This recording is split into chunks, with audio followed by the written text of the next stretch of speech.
남편과 결혼한 지 올해로 29년이 됐다는 50대 여성 한 씨. 한 씨는 결혼 후 늘 이혼이라는 단어를 가슴속에 품고 살았다고 합니다. 친정 부모님이 원하시는 좋은 대학을 나오고 안정적인 직업의 공무원 남편과 결혼했지만 막상 결혼해보니 남편은 하나부터 열까지 결혼 생활에 안 맞는 남자였는데요. 술과 친구를 좋아하는 남편은 신혼 초부터 늦게 들어왔고 주말이면 약속이 있다며 집을 비우기 일쑤였습니다. 또 한 씨와 아이들보다는 늘 시댁 식구들이 우선이어서 한 씨와 갈등이 잦았는데요. 이혼도 생각했었지만 아이들 때문에 참고 살았다는 한 씨는 얼마 전 남편이 다른 여성을 만난다는 걸 알게 되면서 결국 이혼을 결심합니다. 29년간 함께 산 남편과 황혼 이혼을 한다면 남편 명의 10억 집과 퇴직 후 받을 공무원 연금 중 한 씨의 몫은 얼마나 될까요? 네, 오늘 사건 상담실에서는 한 언론에 소개된 황혼 이혼을 고민하는 50대 여성의 사연인데요. 자세히 좀 내용을 좀 알아봐야 되겠는데, 이 아내가 남편과 결혼한 가장 결정적 이유는 다름 아닌 부모님이었다고요? 부모님이 아마 적극적으로 권유를 했나 보죠. 이 사례는 많이들 보셔야 될 것 같습니다. 네. 제 세대의 가장 전형적인 이혼의 모습이에요. 네. 전형적인 것보다는 비슷한 사례들이 좀 있다, 네네. 이 정도로. 예. 자, 50대 전업주부입니다. 결혼을 29년 전에 했어요. 30년 전에 남편과 만났겠죠. 지금 현재는 대학생과 고등학교 자녀를 두고 있습니다. 두 자녀를 두고 있습니다. 자, 그런데 30년 전으로 거슬러 올라가 보면 어찌 보면 이 신랑감을 더 좋아했던 것은 이 여성분의 부모님이었습니다. 자, 좋은 명문대학을 나왔다. 학벌도 좋고 직업은 공무원이고 그럼 이제 안정적이고 탄탄하고 그럼 좋은 신랑감 아니냐? 아마 이 평탄한 결혼 생활을 할 수 있을 것이다. 그런데 그 여성분이 남자를 제대로 사귀어본 경험이 거의 없으셨다고 그래요. 그런 상태에서 부모님 말을 믿고 아, 이 남자와 결혼하면 평탄한 결혼 생활을 할 수 있겠구나 하고 결혼을 했어요. 그런데 신혼 초부터 이게 틀렸다는 게 확인이 됩니다. 이 남편이 거의 집에 안 들어옵니다. 뭐 일이 바빠서냐 그게 아니고 술과 친구를 너무 좋아하는 거예요. 그럼 이제 밤마다 이제 고주망태가 돼서 들어왔을 가능성이 높죠. 그 주말에는 그럼 집에 있느냐? 주말에도 집에 없어요. 등산도 해야 되고 자전거도 타야 되고 본인의 외부 활동이 바쁜 겁니다. 그러니까 어찌 보면은 이 전업주부로 살림을 하면서 아이를 키우면서 29년 살아왔는데 점점점입니다. 최영일 평론가 얘기하니까 저도 친구 좋아하고요. 네. 주말에 산을 좋아하니까 산을 좋아하니까 조심하셔야 돼요. 그거는 좀 찔끔해요. 마음이 편해요. 사람 좋아하고 뭐 이렇게 주말에 어디 다니는 거 좋아하는 사람들은 아마 오늘 사례에 뭔가 좀 마음이 안 좋은 분들 계실 것 같은데. 일단 그런데 아내 입장에서는 가장 서운한 것 중에 하나가 그래도 아버지로서 자식들에 대한 어떤 관심인데 무관심했나 보죠. 이게 가장 컸던 겁니다. 아니 시부모랑 형제들한테는 그렇게 벌벌 떨면서 자신과 자식들한테는 아주 무관심했던 겁니다. 그게 아마 가장 속상했을 거예요. 예. 자기한테 무관심한 건 괜찮은데 자식들한테까지 그런 거죠. 심지어 생일 날짜도 모르고요. 선물도 한번 준 적이 없다고 합니다. 근데 시부모와 형제들의 그 생일은 다 일일이 다 꼬박꼬박 챙겼대요. 진짜 가족이 누굴까? 시부모와 형제들은 진짜 가족이고 자신들은 더부살이가 아닐까 이런 생각을 하게 된 겁니다. 그래서 점점 살림에 집중하게 되고 아이들한테 집착하게 되어 갔다고 합니다. 근데 보통 애들 참 이쁜데 아이들 이게 챙기게 돼 있는데 전혀 챙기지 않으니까 아내 입장에서 참 서운했고 또 하나가 뭐냐면 남편이 월급을 받았는데 아내에게 월급 전체를 준 적이 한 번도 없어요. 이거 이해가 안 가요. 이 사람은 남편은 공무원이거든요. 저도 공무원 생활했거든요. 공무원 생활을 하면서 결혼 초부터 지금까지 월급의 일부만 생활비로 줬대요. 월급의 일부만 주고 그리고 이제 좀 부족했던 모양이죠. 생활비가 꼭 필요하면 쓰라고 그러면서 신용카드 한 장을 줬다고 그러네요. 그걸 가지고 했는데 그래서 아내는 남편의 월급이 정확히 얼마인지를 모른답니다.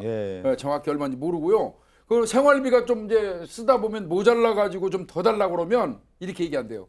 도대체가 돈 무서운 줄을 몰라. 돈 좀 했겠어. 뭐 이러면서 타박을 또 준다는 거예요. 그래서 아내가 너무 힘들어서 심지어는 아르바이트까지 했다는 거예요. 그렇게 했고요.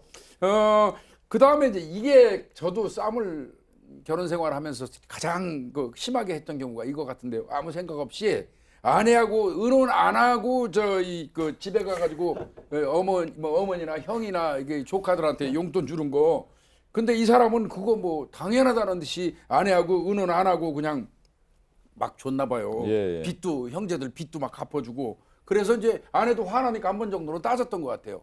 그랬더니 야 내가 벌은 돈인데 네가 왜 간섭이냐고. 지 혼자 벌었나요 그거? 절대 그거 아니거든요. 그런데 그렇게 얘기했다는 거고요. 그리고 그날 저 집안을 아주 난장판을 만들어 놓고 욕하고 소리를 질러가지고 엄청 무서웠다는 거예요. 저는 이거를 지금 설명을 하지만 요즘에도 이런 남자가 있기는 있네요. 내가 번 돈이니까 간섭하지 마라 이렇게 소리치는 남자가 요즘에 이렇게 강 큰 남자가 있나 생각이 드는데, 그래도 이 아내는 진짜 살기 참 힘들었는데 참고 살았던 이유 중에 하나가 우리나라 대체적인 어머니들의 모습인데 아이들 때문에 그냥 살아왔다고 합니다. 그러게요. 이게 참 요즘 젊은 세대 같은 네. 경우에 여성의 사회 참여가 많이 늘었다고 하지만 네. 현재 50대 중반만 해도 전업주부인 분들이 또 절대적으로 높았었잖아요. 네. 이분도 결혼 초기부터 갈등을 많이 하셨고 심지어는 남편이 뭔가 좀 부정한 행위가 있는 것 같은 의심까지도 들었다는 거예요. 그런데 이제 그런 부분을 캐묻기 시작하면 가정의 평화가 깨질 것도 같고 또 이것도 요즘엔 정말 저는 오랜만에 들어갔어요. 이제 아내분이 친정어머니한테 고민을 털어놓으면 시집 갔으면 그 집 귀신이 돼야 된다. 이거는 저는 이건 정말 진짜 저희보다 한 세대 위에서나 나왔던 얘기인데 그러네요. 어쨌든 그런 말씀도 들으면서 또 이 얘기는 이해가 어느 정도 가요. 또 이런 나이가 좀 들면 가정적으로 되기 마련이니까 조금만 기다려봐라라고 또 친정 어머니 말씀하셨다는데 안 바뀌신 모양이에요 남편분이. 네. 그래도.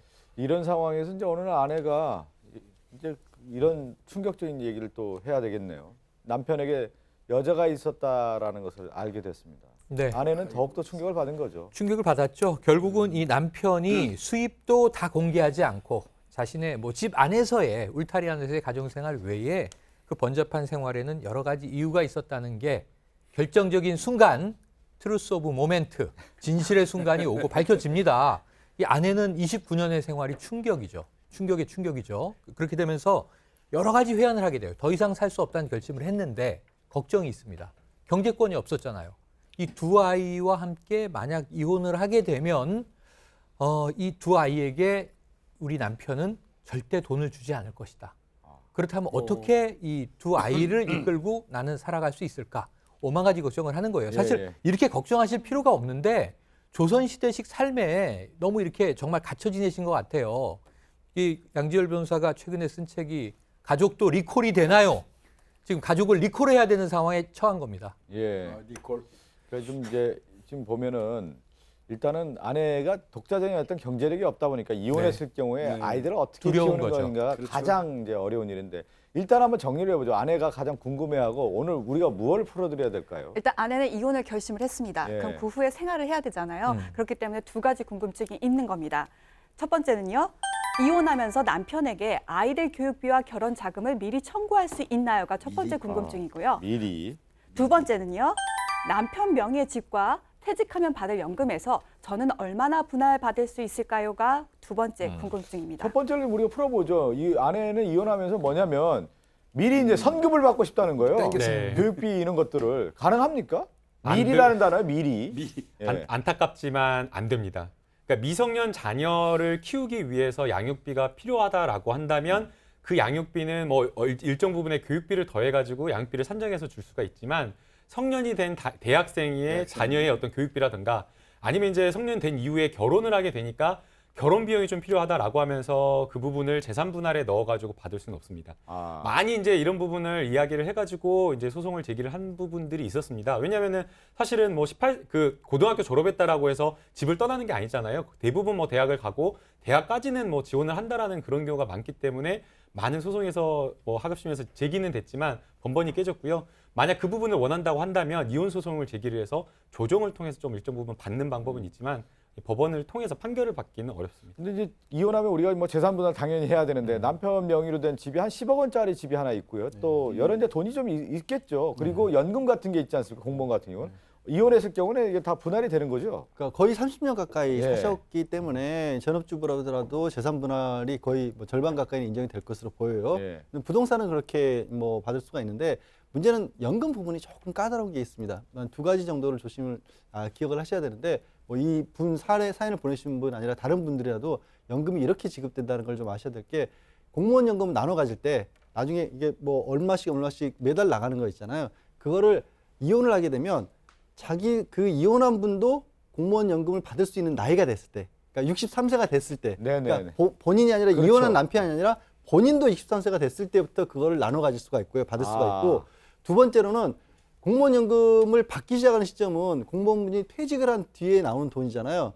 근데 그게 그 공무원분이 퇴직했을 때 받는 연금 전체를 기준으로 하는 게 아니라 이혼 시점까지 쌓였던 돈을 기준으로 하는 겁니다. 그러니까 이혼을 이분 같은 경우는 사실 이제 뭐 나이가 좀 있으시기 때문에 상당 부분 남편하고 거의 비슷한 수준으로 가겠지만 만약에 40 정도의 어느 공무원 남편이랑 40 정도에 이혼을 했으면 남편이 40 정도까지 받은 공무원 연금을 퇴직 후에 나눠 받는 겁니다. 그래서 그런 부분들이 두 가지 정도는 기억을 하셔야 될 것 같습니다. 그 우리가 봤을 때 남편 같은 경우는 공무원이 있는데 중간에 그 연금을 받을 수 없는 거니까 나중에 이제 퇴직한 이후에 연금 수령 날짜가 돼야 되고 또 좀 양 변호사 얘기한 것처럼 이 아내분도 그 나이가 연금 수령 나이가 돼야만 받을 수 있다. 네, 근데 이제 그렇게 되면 사실은 이 아내 같은 경우, 이 여성 같은 경우에 좀 문제가 있을 수가 있습니다. 이 여성은 지금 50대 여성이라고 하고 있고 자녀가 지금 대학생 1명, 그다음에 고3 고등학생이 1명 있다라고 하고 있기 때문에 제일 돈이 많이 들어갈 시기이거든요. 그런데 지금 전업주부를 하다가 갑자기 이혼을 하게 되면 여러 가지 생활비나 이런 부분이 문제가 있을 수 있기 때문에 만약 이런 상황이다라고 한다면 당장 돈이 필요하기 때문에 연금 수급권을 연금 분할 받는 것을 남편한테 이제 포기할 테니까 재산 분할할 때에 먼저 좀 더 많이 달라라고 이렇게 요구를 해가지고 돈을 이렇게 조금 더 덜 받더라도 먼저 이렇게 받는 것이 또 하나의 방법일 수가 있습니다. 남편이 그렇게 안 해줄 것 같은데 지금 상황 봐서는요. 아니 제일 중요한 건 이 남편의 재산을 다 파악하는 거예요. 그렇죠. 이 부인은 매달 그 신용카드 하나에 몇백 줬겠습니까? 자녀들 키우고 가정생활하는 이 비용만 아주 찔끔찔끔 줬을 거거든요. 그럼 이 10억에 달하는 뭐 아파트 부동산의 절반은 아내 것이거니와 이 남편이 축적해 놓은 다양한 자산들이 있을 텐데 그게 예를 들면 전체적으로 한 20억을 모았는데 10억을 부인이 받으면요. 지금 연금은 뒤늦게 받더라도 빨리 받지 않더라도 그동안 이 살던 살림에 비하면 아이들 키우고 더 잘 살 수도 있습니다. 그러니까 오늘 뭐 정리를 해드리면 이혼한다고 해서 뭐 교육비라든가 결혼 자금을 미리 선급해서 받을 수는 없다. 그렇지만 재산 분할에 대한 권한은 반드시 있고 또 연금 같은 경우는 지금 얘기한 것처럼 추후에 이 아내도 일정한 나이가 돼야만 연금 수령 나이가 됐을 때 받을 수 있다는 것을 말씀드리면서 함께 사는 세상으로 가겠습니다.